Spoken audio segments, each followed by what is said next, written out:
U rubrici Kultura sjećanja pominjemo da je iza nas još jedna godišnjica genocida u Srebrenici, da idemo u susret obilježavanju 25. godišnjice genocida u Srebrenici i da i ove godine, kao i svih prethodnih godina, je, nažalost, srpsko društvo u kritičnoj masi sa svim svojim potencijalima akademskim i političkim bilo uključeno u negiranje genocida u Srebrenici.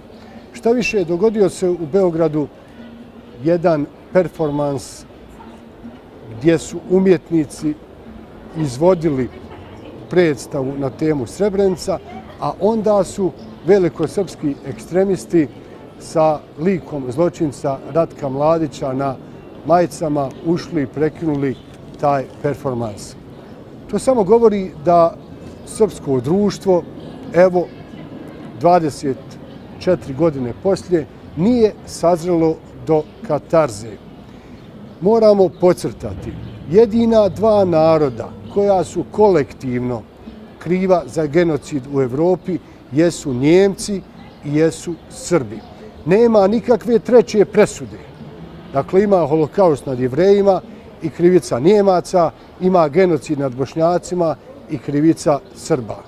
Njemci su odmah nakon Drugog svjetskog rata doživjeli katarzu, suočili se sa činjenicom da su bili odgovorni za strašni zločin holokausta i oni su odmah priznali holokaust, distancirali se od zla koje je činjeno u njihovo ime, u udžbenike ugradili da se njemačka djeca obrazuju pojam holokausta, dok s druge strane 25 godina poslije srpsko društvo je na pozicijama proslave genocida, samim tim što neće da se od genocida distanciraju priznavanjem genocida. Znaju oni jako dobro zašto to čine, jer naredni korak nakon priznavanja genocida jeste ukidanje spomenika genocidu, a to je entitet Republika Srpska.